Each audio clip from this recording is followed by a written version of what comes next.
leadership team, the Senate President, the Vice President, Majority Leader, we meet on a regular basis and talk about bills that are coming through. We don't dictate, usually, we don't say this bill has to go through, this bill cannot go through. But my job is to kind of watch the lay of the land and to help members avoid bad things from happening, keep bad things from happening. It could be bad political things, it could be bad policy, everything. So some bills come through, and you know that it made it to its committee, but this is bad policy. The paper is going to get a hold of this, and it's going to make everybody look foolish. It's not good for the state. We need to find a way to kill this bill. And so that's my job, is to try to identify those kinds of things, and to kill those bills or amend those bills without embarrassing or without making people look bad in the process. And likewise, if there's good things coming through, my job, and they're faltering, maybe it's a really good bill, but this one particular committee chairperson, for whatever reason, doesn't like it. Maybe doesn't like the advocates. So it's my job then to go talk to that person, say, come on, please, ask them nicely, and then maybe if that doesn't work, we go get the Senate President, and we both go and say, we need your help on this. This is an important bill. We need to pass it. And there's certain degrees of leverage, as they call it. I never heard the word leverage used really so much as I did until I got in the state legislature. Leverage means I've got something you want, and I'm not going to give it to you unless you give me what I want. Okay, and that's just how a lot of it works. It's not been pretty all the time, but that's how a lot of it works. The solar bill, I'll talk briefly about the solar bill. If I get going too long, let me know, and I'll stop take questions.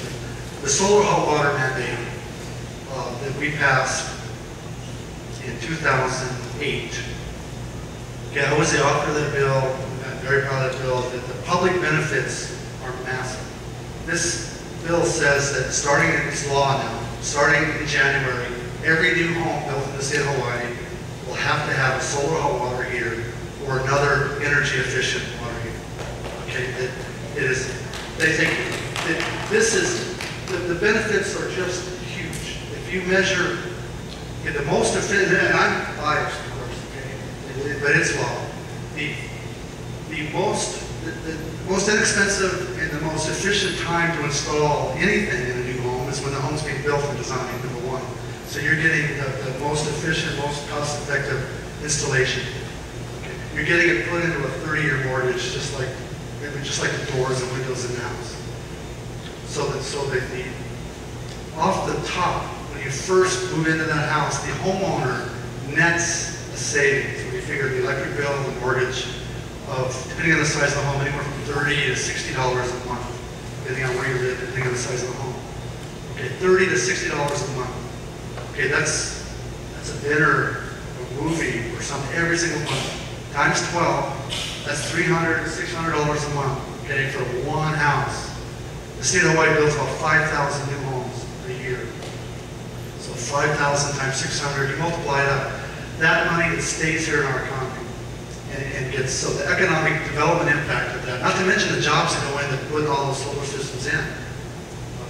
And so the economic benefits are huge. The amount of oil that's diverted, that's not imported, the amount of greenhouse gases that we save, the public benefits are just tremendous. It took 5 years to pass that bill. Okay? To me, it sounds like a no-brainer. It took 5 years. When I first introduced that bill, everybody except a few lonely environmentalists were against it. And the environmentalists didn't want to do the fight. They didn't want to take on the battle. They had enough battles. When I say environmentalists, Sierra Club and others, they didn't want to really take on the fight. The solar industry itself was against this bill. Okay? And I'll tell you a quick story. Okay, so I've got this great idea. So I fly in once a week from Hawaii. I see all these empty rooftops. I see all these new homes. I said, "This is crazy. Why are we? It should be just like toilets and showers and stuff. It should be part of the home." So I called the solar guys, the Hawaii Solar Solar Installers Association. I'll get the name on it, but it's the main organization of Hawaii Solar people in the installation. I told them about the idea, and they looked at me and they say, Senator, I'm really sorry, and I'm almost embarrassed to tell you that we cannot support this bill. And I was flabbergasted. It was just, my bubble was popped. And so I said, well, why? And we talked about lots of stuff. We talked about they want to ensure quality control. We want to make sure there are good solar systems in there. We don't want just fly-by-nights coming in. I said, okay, I can deal with that. We can build in qualification, we can build in standards.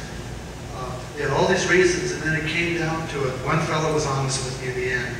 He said, Senator, he said, we make our living knocking on people's doors, installing solar panels. He said, if all the homes have them, we won't have any doors to knock. And so this was a market that it took away their business. And I said, well, can't you change your business model? Can't you start doing new homes? And he said, well, we don't do that. The contractors, plumbers do that. We knock on, we're aftermarket, I guess they call it or something. And I said, well, you know, there's plenty of existing homes. And so they followed it all the way through. And now today, they have new leadership in the organization, they support it. The Building Industry Association fought it all the way through, based on mandates. They don't like mandates. I don't like mandates either, but we have seat belts, we have stop signs. You know, laws are mandates. And the public benefit is worth it. Hawaiian Electric Company opposed it. Well, finally, at the end, I had a heart-to-heart talk with them and told them that this is crazy. This is absolutely ludicrous that they're not supporting this bill, and they softened their approach. We finally got it through. And it wouldn't have happened without the support of a whole lot of people. I mean, I was the original author, but Representative Hermina Morita in Hawaii did the heavy lifting in the House. And that's just an example of how difficult it is. Some things seem so simple. This is a good thing. Why do we let people spray poison on weeds next to schools and stuff like that? I mean, it's like crazy. But it's just really hard. And our founding fathers, if you would, wrote government or our Constitution, so it'll be hard to do things. It's slow. We have to, again, you have to have a majority. It has to pass up to multiple committees. It's got to pass in the House. The governor has to sign it. So I'm going to stop just talking here and take some questions. But that's an example, a good example. And oh, even one thing, naturally, that's a great one. Your hands are flagged up. But when I said the most important person to you is your legislator, and I use Helen actually as an example, okay? And I'll say to you that if you, Helen Nielsen is helping me in my campaign, if you find legislators that you like, then I encourage you to get up and help them stay on.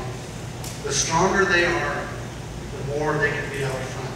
I'm known for being fairly out front on a lot of issues. On a lot of issues, not just the solar, but various issues.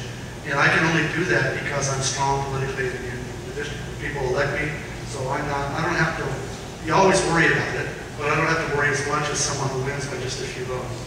So if you find people, in your people like Senator Baker, for example, and others, help them. Get involved in their campaigns.